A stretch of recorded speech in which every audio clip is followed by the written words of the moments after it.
Carly or David, do you know what's going on with counsel for the respondent? If we've got Yes, I'm here. great, we don't have video for you. Really? Uh-oh. Okay. Hold on 1 minute. Sure.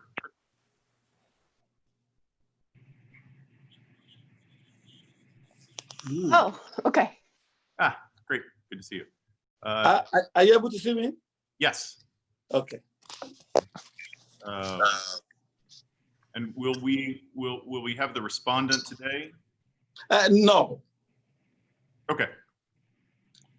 Great. Then let's get started. So today is June 26th. This is the Board on Professional Responsibility, and we're convened in the matter of Denny and Annette Julia Mazingo Marone. This is board docket numbers 14-60,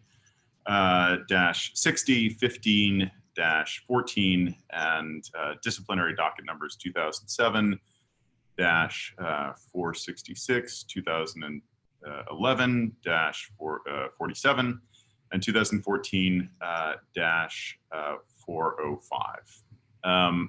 Before we have the parties identify themselves for the record, a couple of preliminary things.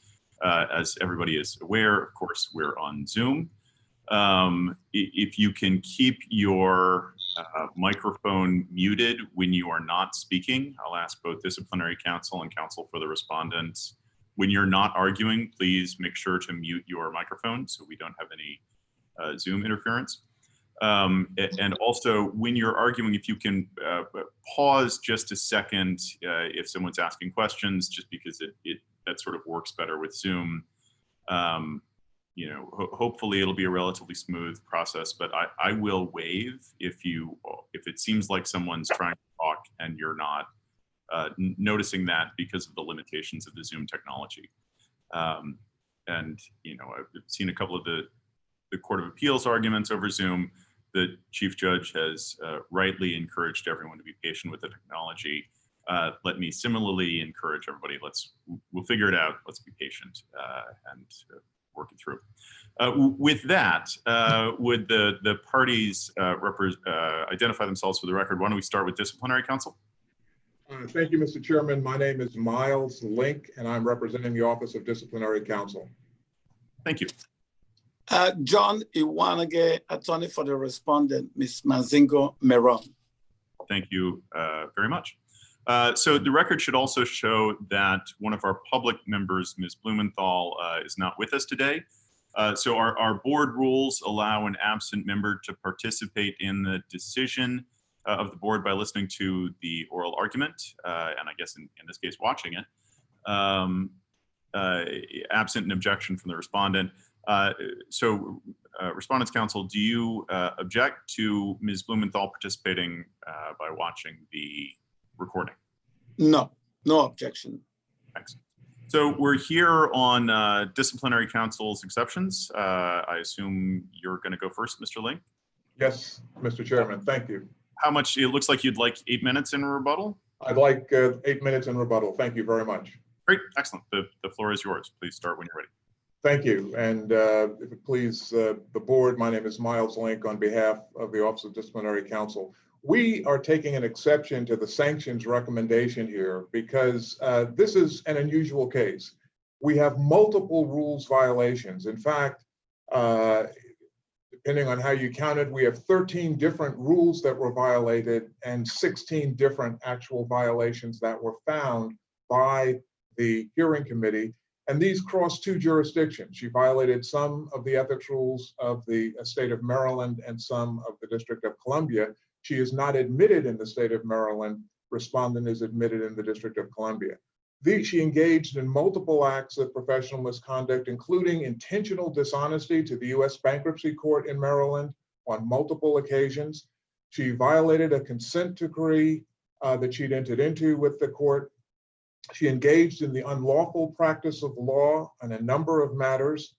She lied on her application to the bar, to the U.S. District Court for the District of Maryland, and she intentionally revealed client confidences and secrets in violation of Rule 1.6.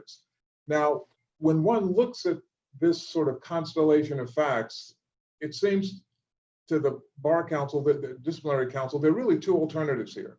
Either this respondent was unaware of her ethical obligations. She's a bankruptcy practitioner. She may not have been aware of what her ethical obligations were as an attorney, even though those obligations are applicable to all attorneys. If that's the case, a fitness requirement is absolutely required here in order for her to demonstrate that she understands what her ethical obligations are. The alternative is that she didn't care what her ethical obligations are. She acted in disregard. Mr. Link, I hate to interrupt you. You made a good point in your argument here. You're saying a fitness requirement is essential. And before I let you go on to argue about why that's necessary, assuming that we agreed with you eventually, what would this respondent have to do to show fitness? If we impose a fitness requirement because we say this respondent was unaware of her obligations, we would say two things. One, and I refer you to the case of N. Ray Howes, Paul Howes, an assistant U.S. attorney who was imposed with a fitness requirement. Take the MPRE and get a passing grade that would pass you into the bar of the District of Columbia, and then take the new attorney course in ethics that all newly admitted attorneys in the District of Columbia are required to take. That would assure that there is a level of competence here and a level of understanding. But let's not forget what the alternative is. If the alternative is that she acted in complete disregard for the rules, she didn't care what they were, then really disbarment is the only appropriate sanction. And I would remind the board that the hearing committee found in every instance where she disputed whether her conduct represented dishonest conduct, the hearing committee found, listening to her testimony, evaluating her credibility, that it was in fact dishonest conduct. For example, when she lied to Mr. the US. Lynn. Yes, Ms. Pittman. So as I read your brief and what you've just explained is you have two arguments here. One is fitness would be required, or the alternative is basically that there's flagrant dishonesty and disbarment. So before we walk away from fitness, I have a few more questions about that. And I do want you to get to the flagrant dishonesty as well. But my reading of fitness is that in order for us to impose a fitness requirement, we have to have serious doubt about an attorney's continuing fitness to practice. And that question is really about future conduct. And that has to be established by clear and convincing evidence. So in your reply brief, you laid out the 5 factors from In Re Cater. The first 2 factors are about the current misconduct that we're addressing today, nature and circumstances, and whether the attorney recognizes the seriousness. And you have arguments on both. The 3rd, 4th, and 5th factor really get more to present or future conduct. Attorney's conduct subsequent to the misconduct at issue, present character, and present qualifications to practice. As I read your brief and your reply brief, you don't address any of those 3, saying that the record doesn't have anything there. So my question to you is, how do we impose fitness under a clear and convincing standard if we don't have evidence of the 3 factors that get to the heart of the question, which is future conduct? Thank you for the question. I think one of the things to look at, first of all, is the attorney, in fact, engaged in the practice of law today. We have no, and in fact, what information we have suggests that the respondent is not practicing either in the district or Maryland. The respondent, and so we don't really know. I would also point out that when she was deposed before in the Maryland bankruptcy proceeding, Maryland bankruptcy court proceeding, she testified that she was an intermittent attorney, that she wasn't practicing full time. And one of the questions we've had is whether or not, in light of the findings of the hearing committee and in light of this investigation, has she continued to engage in the practice of law? Only then would we be able to have some reference point in order to answer those other questions. I'd also point out that one of the factors the hearing committee, one of the conclusions it drew, it said that the respondent did not have an immutable bad character. That has nothing to do with a fitness requirement. Immutability means it is irreversible.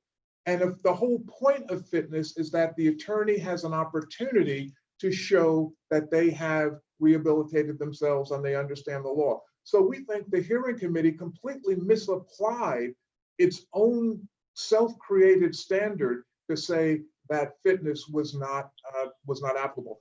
The Office of Disciplinary Counsel doesn't speculate, and so we simply were not able to speculate on those last three. But I would point out, and obviously there is but I would point out that in their responses, respondent has not indicated that any of the issues you address have been met. One final point.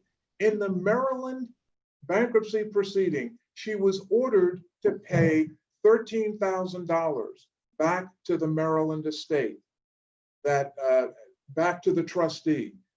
As the hearing committee found that as of the hearing, she had not complied with that court order. She appealed it to the district court and she lost. In no pleading filed by respondent have they ever indicated that she has met that obligation. And so that is still pending. That is still out there. There's an outstanding court order which she has not complied with. So I want to make sure I understand your argument. You're saying that ODC did not want to speculate as to elements 3, 4, and 5. Doesn't that mean that we also would have to speculate as to 3, 4, and 5 if you can't point to anything in the record to support those elements? I think that the record supports the flagrant dishonesty that she engaged in, and we supported the charges we brought against this respondent. Beyond that, it would only be speculation.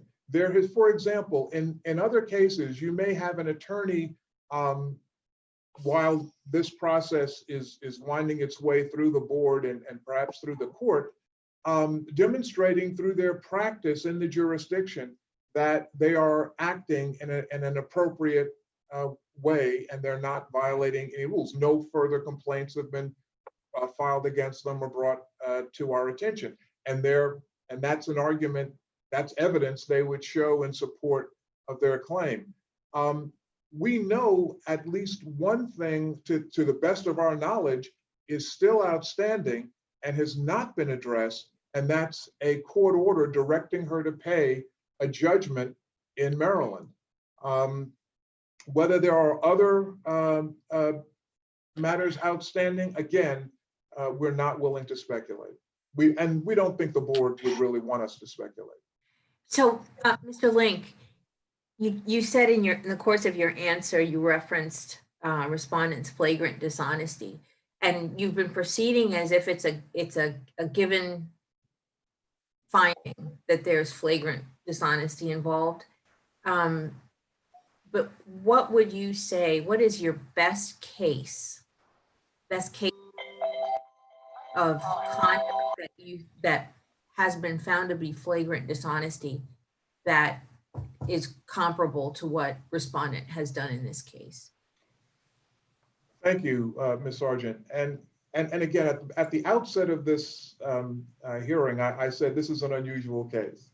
And one of the reasons it's unusual is because we have sort of a multiple staircase of violations that we're looking at here.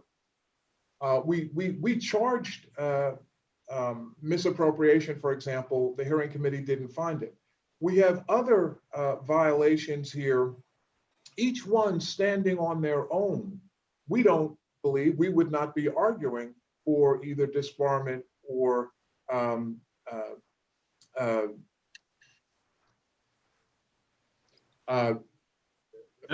finding of oh, I'm having a senior moment here. But in this case, when you add them up, so let's look at we have her failure, her representation of herself before the bankruptcy court in Maryland. She was not an attorney when in fact she was an attorney, misrepresenting herself to the court. Her clients thought they were represented by an attorney. By her misrepresentation to the court, they would not have been entitled to attorney-client privilege if that issue had come up in terms of their communication, because in the form she filed with the court, she said she was not an attorney. She lied when she filed her application for admission to the bar of the district court in Maryland, and said and refused to disclose her prior criminal conviction. I do note that the hearing committee found that that was, quote, inconsequential. And I would ask you to pause on that for a moment. The question was consequential enough for the court to ask the question. And the respondent thought the question was consequential enough that she chose not to answer it truthfully. One of the challenges we have as a disciplinary system is whether it's appropriate for us to come behind the fact and say, no, that's okay. Some questions you need to answer because they're important, and other questions on a bar admission application for another jurisdiction, we'll sort of speculate that that's not serious. You know, I often thought when I read that, suppose this had been the Eastern District of Virginia and she had lied on that application. If anyone on this board has practiced before the Eastern District of Virginia, I ask you to think about whether or not you would have said, oh, that's okay, you can lie in that application. The integrity of the courts depend on the integrity of the attorneys who practiced before them, and she has failed to demonstrate that integrity. Further, she lied on her bankruptcy. I'm sorry, Ms. Cassidy? I'm sorry. Yeah, so Mr. Link, following up on Ms. Sargent's question, so is it your position or your argument that it's flagrant dishonesty because of the number of times the hearing committee found respondent to be dishonest? Is it because of the gravity of the dishonesty, or is it both of those together, or is it something else that makes it flagrant? And then sort of a follow-up to that, what's your case law that supports that your position, whether it's repetition, whether it's seriousness, supports this to be flagrant? We would argue that it is the multiple cases of dishonesty here that taken together constitute flagrant dishonesty. Why? Because they suggest and indicate someone who is simply unwilling to say or to see that the rules apply to them. And that's why this is sort of an unusual case. We don't have the sort of bright line case that we might have had in, say, Peters or Chisholm, but we have multiple examples where someone has lied either to a court or to their clients, or to creditors in a bankruptcy proceeding. If any one of those instances were the only instance that was the sum and substance of our charges against and of the findings of the hearing committee, we wouldn't be here today. So, but taken together, they represent a pattern and practice that needs to be addressed by the board. Thank you very much. I think we're sort of well past time. Why don't we hear from counsel for the respondent? Before we do that, let me again ask folks, if you're not speaking or in the middle of asking a question, if you could mute your microphone. I'm not. Excellent. Thanks very much. Please, whenever you're ready, go ahead and start. Yeah. Okay. Yes. Good afternoon, members of the board. Let me start out first by asking, just to point a correction that I noticed in my brief that appears on page 7, where I put in 2015, but it should have been saying 2005. It should have been 2005, but I have 2015. That appears after report at 15. This conduct occurred in 2015, should have been 2005. Thank you. Yes. Addressing the issues that have been raised from the questions up to this point, let me start out with the first one about what the disciplinary counsel raised. In terms of payments were ordered by the court, she appealed it. Every respondent, every individual in the United States of America or anywhere in the world where they have a judicial system such as good as ours, has an opportunity to appeal something that they disagree with. In this particular case, Mr. Orenstein, who was the trustee, testified as an expert witness on behalf of disciplinary counsel. The payments that were ordered were to be made to him.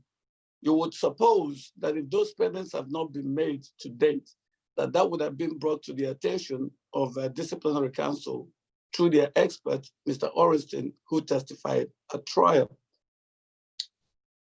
Dealing with flagrant dishonesty, I believe that I addressed those specifically. It appears on page 6 of my brief, and I was citing the Pelkey case, which appears at 962 A second 268 281 DC 2008.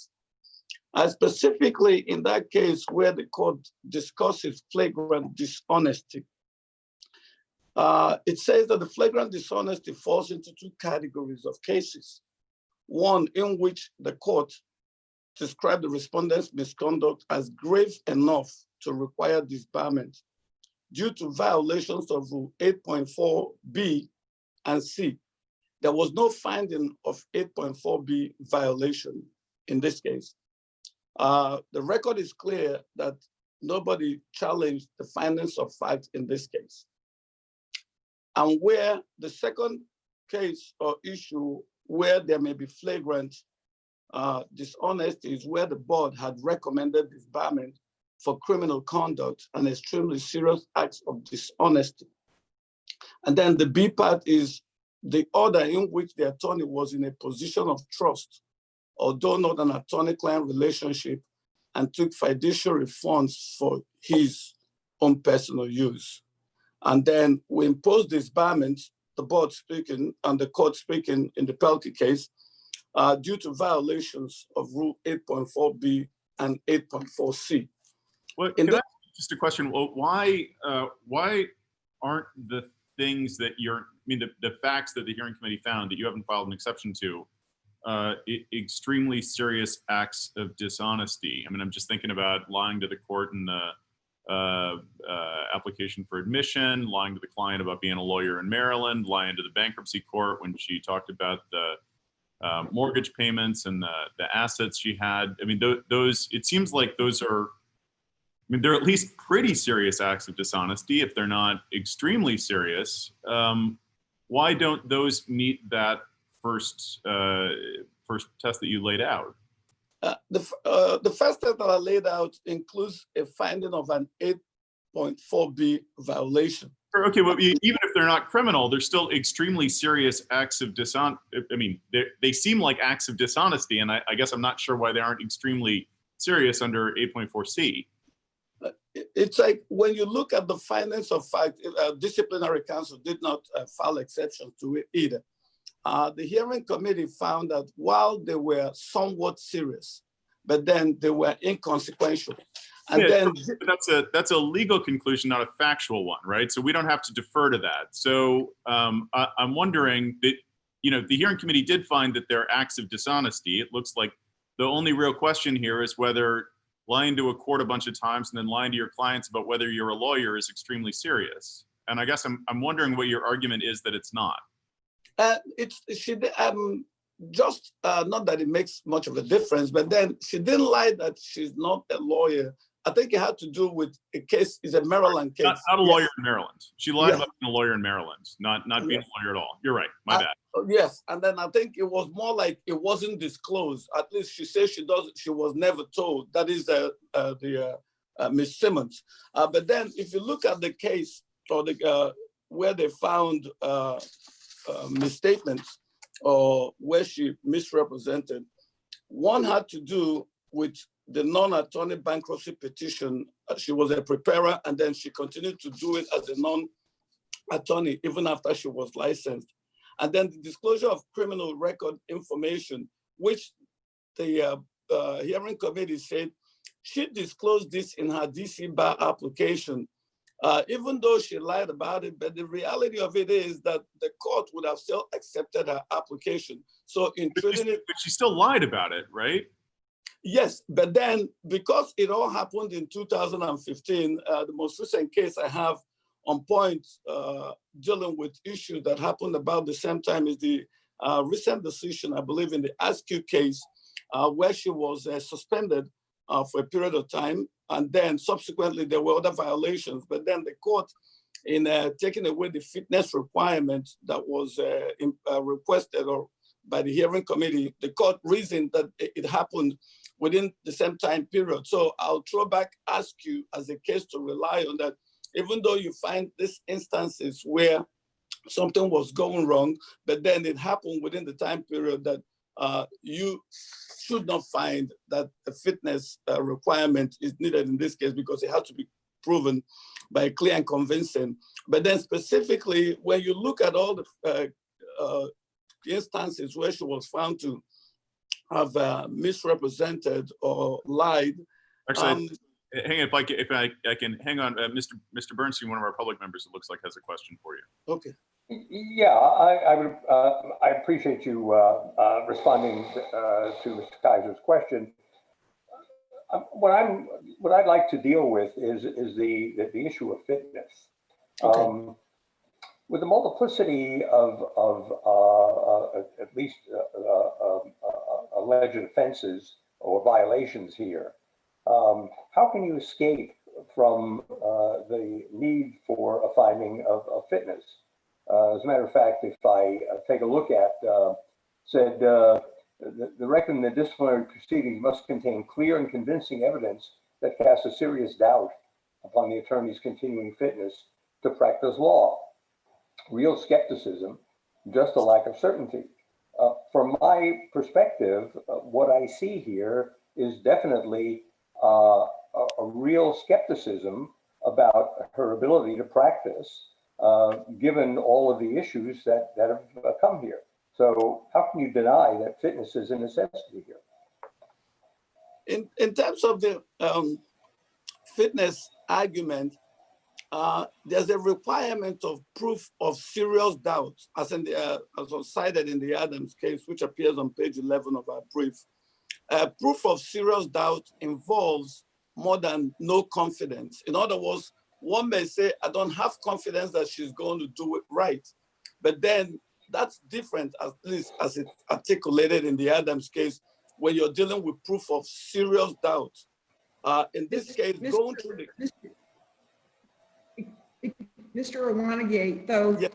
I believe it's finding 19, the hearing committee points out that respondent, despite not being a member of the bar, filed a motion. And the motion was ultimately rejected because one of the reasons was she was not a member of the bar. Isn't that so remedial for a lawyer, for a fit lawyer to know that they should not file motions in courts where they're not admitted? That alone establishes that she needs to show her fitness before she's admitted? The reason I would say no to that is because this incident happened more than 15 years ago.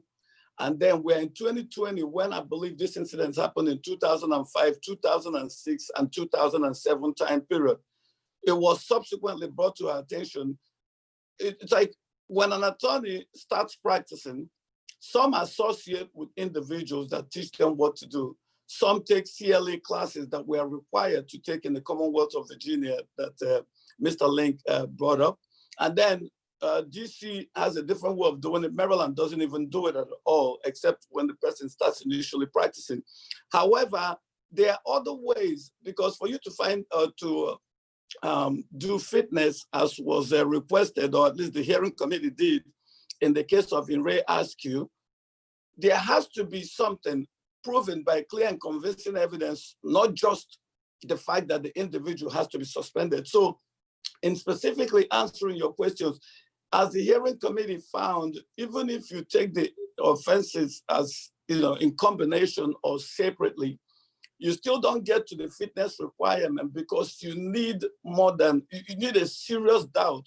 So in other words, for example, there are other things that can be instituted, like for example, a practice monitor, for example, continuing legal education, for example, an individual is suspended for a period of time and then some part of it is stayed for a probationary period. So there are other ways to get there without requiring a proof of fitness. Mr. Wanige. Yes. So I want to ask you two questions, really. One, the responses to individual incidents where you're describing circumstances and, maybe because she was practicing on her own, she didn't know you had to be a member of the bankruptcy court and so on and so forth. That would work if it was one violation. That would be very convincing. But really what we have here, and I want you to respond to this. I'm going to say this to you. You tell me what your reaction is. Yes. It's almost as if from the moment she was admitted to the bar in 2002 in DC, all the way up until 2011, which is when the last, in my reading of the record, the last incident that does not inspire confidence in her ability to ethically discharge the duties of an attorney, where she resisted releasing a lien on a settlement that a client was trying to negotiate with Geico. It's one thing after the other, and they've been named here many times. Why couldn't the board say that based on the record of 9 years of a practice that was basically based on a series of dishonest decisions and actions, why that wouldn't be clear and convincing evidence that would support the need for a fitness requirement? And so I would like you to respond to that first, and then, because we're on Zoom and I don't want to keep going back and forth, respond to that first. Why we shouldn't just look at this 9-year pattern of a person who appears to have opened up her practice and just engaged in a way of practicing that was dishonest from the beginning.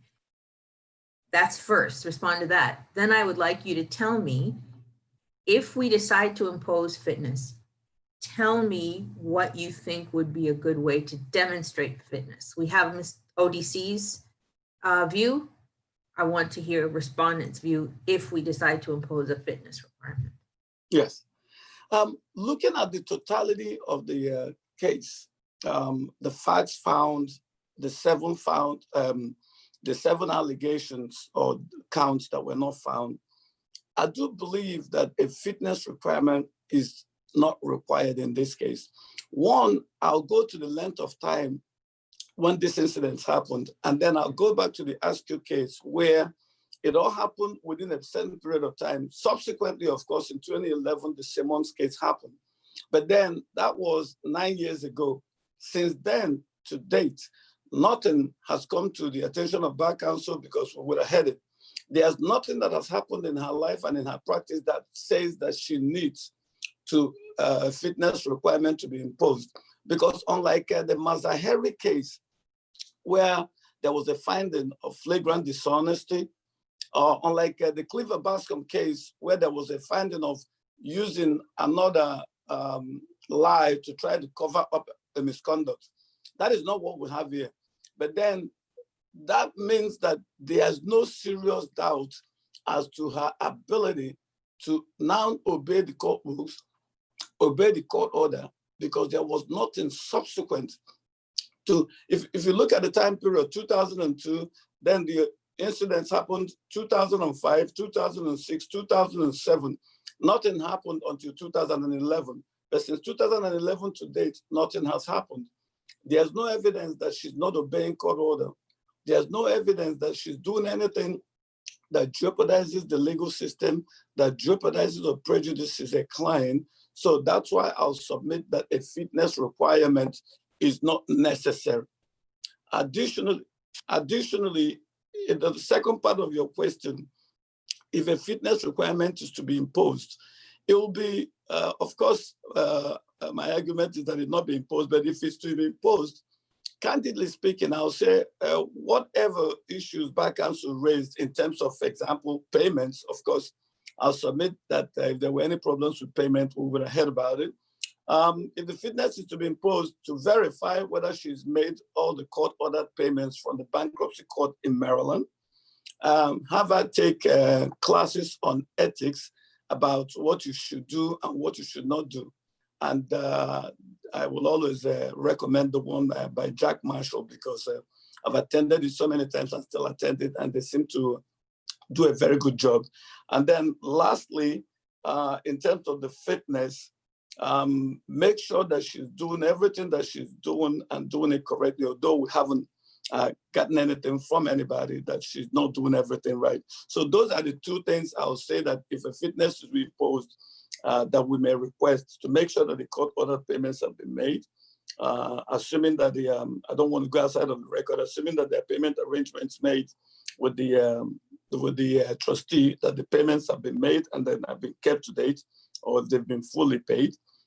But then lastly, she takes an ethics class on a lawyer's obligation offered by Jack Marshall or anybody, doesn't have to be him, or as disciplinary counsel suggested, the one-day class that is done for new entrants in the age of the pandemic. I don't know if that will ever be accomplished except by Zoom, but at least those are the three things I would say that can be done in terms of fitness. But then it can also be accomplished without a requirement of fitness, because the board can choose to suspend her for 1 year, for example, stay 6 months for her to complete these things, whereby she's suspended for a year, the other 6 months is on probation, but then these things are accomplished without a requirement of fitness.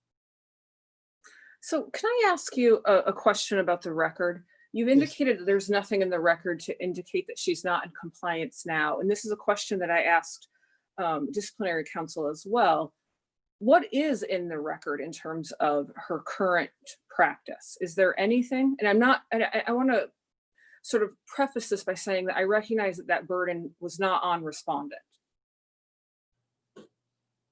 Yes, to the best of my knowledge, she's practicing, but not full-time. That's why, yeah, she's practicing, but she's still a lawyer. She's practicing, but not full-time. She resides, I will state it, she resides now in the state of California, and she's involved, I believe it's with the counsel in the county where she lives in California. Okay, but that's not in the record. That's the best of your knowledge. Yes, to the best of my knowledge, yes. Okay, so then can I ask you, your answer to the fitness question, I think kind of bled over into maybe a question of sanction generally. So if I read your brief, you're fine with, or you're not taking exception with the 6-month suspension that the hearing committee recommended. But do I also hear you as saying that you would not take exception to if the board crafted a sanction that included perhaps a longer suspension period with a period of probation and various requirements in terms of ethics courses and practice management, et cetera? Yes, of course, I stand with my brief wholeheartedly. But okay. Then I was answering the board members' question on a hypothetical in case if the board wanted to do fitness. And then I answered the hypothetical as to these are the things that the board could do. But then in lieu of that, instead of fitness, that you can suspend that like in Ray Edwards or like in Ray Pullins, you can suspend that for say 1 year, you stay 6 months and she's on probation where she does those things instead of accomplishing it by way of a fitness requirement. So I have one more follow-up then on that. Given the record that we have with no one taking exception to the findings of fact and no one taking exception to the rules that were found to have been in violation. And we've already heard in detail, I think, a large number of findings related to false statements, untruthful statements, misleading statements, etc. What is your best case that perhaps you've cited in your brief or not that supports a 6-month suspension without fitness? I would say that it was discussed in the hearing committee's report and finding, and I believe where they discussed the sanctions, and then they went through a host of cases where either standing alone or in combination, like in the Simmons case where a 1.6 violation was found, they cited the Pons case as to what the penalty would have been. However, in my brief, I believe that appears, indulge me 1 minute, let me, I discussed the sanctions starting from page 10 and ends on page 12, but then I cited some cases dealing with proof of fitness. And then in addition to proof of fitness, I also dealt with the Carter factors as well as to arriving and then submitting that the finding made by the hearing committee was commensurate with the violations found in this particular case. Can I just ask a sort of practical question about fitness? Yes. Because it seems to me, and I think I've got trouble with the answer we got from disciplinary counsel on this as well. It seems to me that one of the big problems here is just lying. It's making knowingly false statements to courts or clients or whatever. And I don't know that don't lie is a terribly deep rule. That doesn't strike me as a very complicated ethical principle. And I don't know why listening to a CLE by Jack Marshall or whoever is gonna tell a person not to lie. You would think they would just kind of know that already, right? This isn't a complicated question of conflicts or how to handle your trust accounting. It's just a really basic rule of basic honesty that everybody should already know. And I guess I'm not sure I see why, if the problem we're trying to remedy is to make sure that the respondent doesn't lie going forward, having her go to a bunch of CLEs about not lying would help address that problem. I would say that addressing it based on my on criminal practice that which is majority of my area of practice, when a court finds trying to fashion a sentence, like under the 3553 factors in federal court, for example, the court has to look at a variety of things, including but not limited to the history and characteristics of the person that they're dealing with. When you look at the history and characteristics of Ms. Manzingo, it somewhere appears on the detailed report by the hearing committee, but she does have dyslexia. We didn't get into it because it's not a defense, and I'm not bringing it up as an excuse. And then you look at, in terms of punishment, the message that you send to the community. Bringing back the Askew case, Court of Appeals orders you to do something, you don't do it, and then subsequently you're suspended, and then you do it again within a short time period. And then the Court of Appeals said, if the chief judge, in that, I think, I don't know if it was the chief, she was in the oral argument, but I think the opinion may have been written by either retired Chief Judge Washington. But the fact of the matter is that they said, because of the time period that this incident happened, we're not going to impose a fitness requirement. So in looking at this record that we have, you're not saying don't lie and that's it. Suspending somebody for 6 months from the practice of law comes with a lot of consequences, including but not limited to Atlantic Second, where the name will eventually appear. No lawyer wants to be suspended even, let alone having that, on the internet. Even the most minor of sanctions affects somebody's career.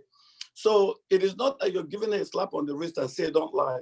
But then this case is started out about 15 years ago. The last violation is 9 years ago. There has been no new violations. So assume, for example, that you suspended her for 3 years because it took almost 4 years for this opinion to come out. And then if you read how detailed it was, you see that a lot of painstaking time went into it by the committee. They didn't just write a 5-page report and say, that's it. So they analyzed it. So within that time period, there's no record evidence to say that she has not reformed or changed. But then the message you're sending to the community is that you can be suspended and this is going to happen to you. If you take the Simmons case, in this case, like in the Pons case, Pons got a censure for 1.6 violation revealing client confidences. He wasn't suspended.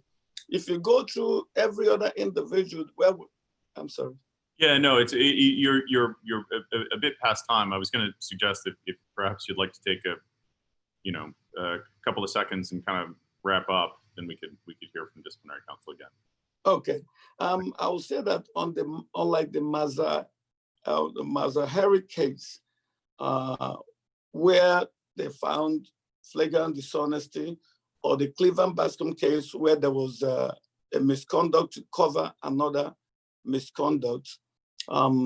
If you go through the findings, this peak standard, seriousness of the misconduct, conduct involving dishonesty, respondent's attitude, prejudice to client and the legal system, you'll find that the sanction of 6 months is an appropriate sanction under the facts of this case.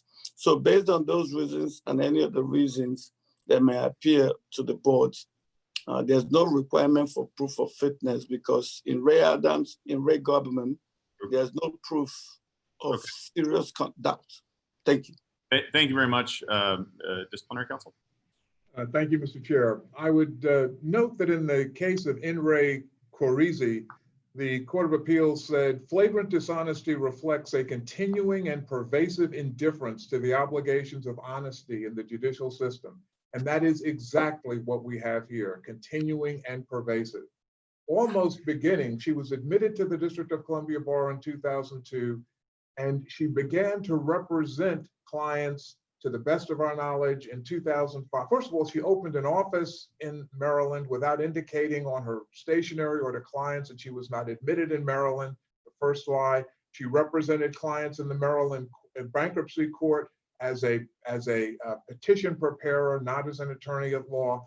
And the lies just accelerated from there, culminating in her misrepresentation to the district court, and also in her own personal bankruptcy petition, where she did not disclose payments to some creditors to the disadvantage of others.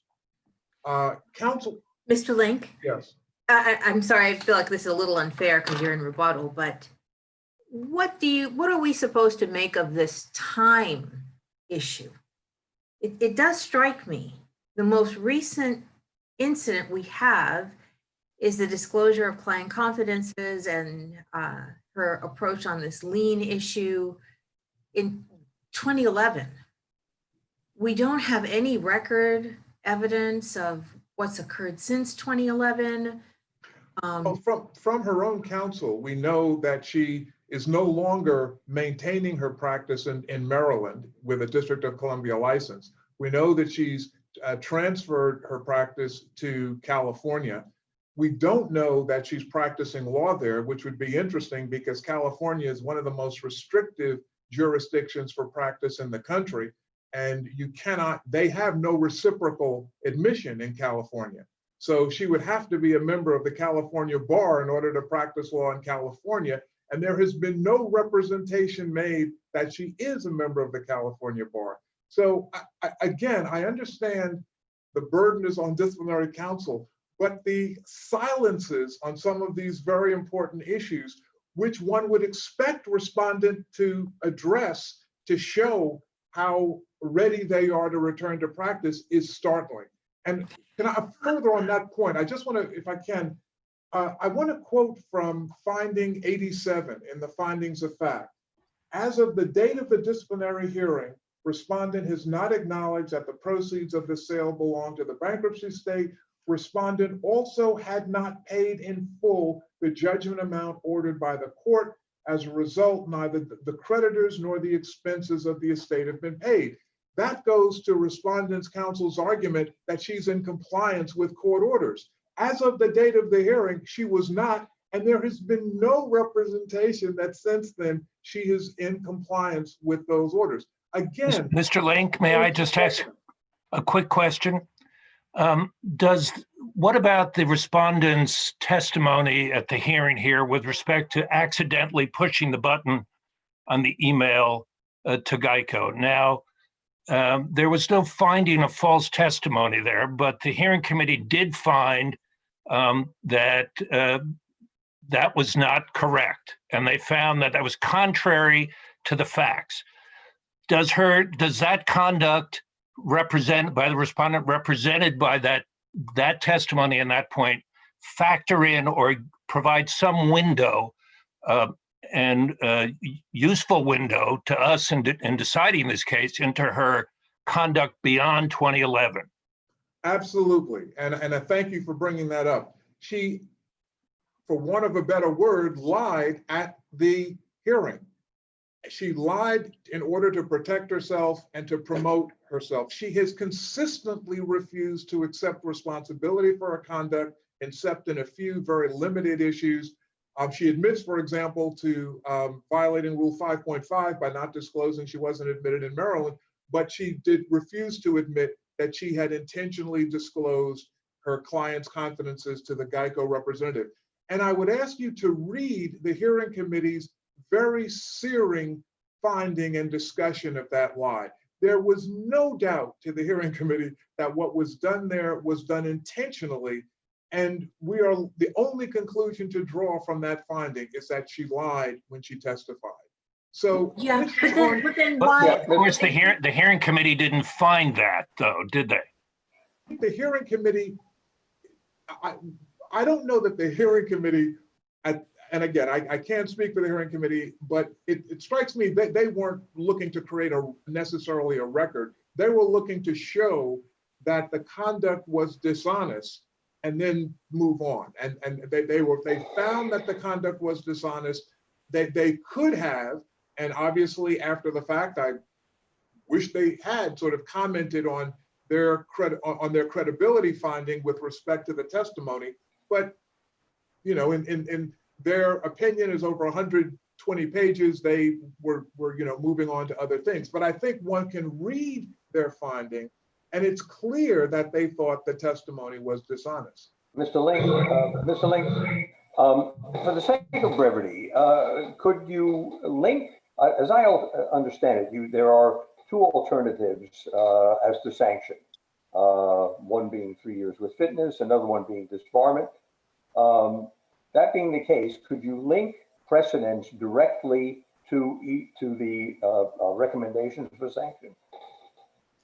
Well, I think Cleaver Bascom is clearly a case where we had dishonesty that led to disbarment. The difference is in Cleaver Bascom, you had a very dramatic case of dishonesty, suborning perjury. Suborning perjured testimony. Here we have less dramatic, but incremental and continuing acts of dishonesty.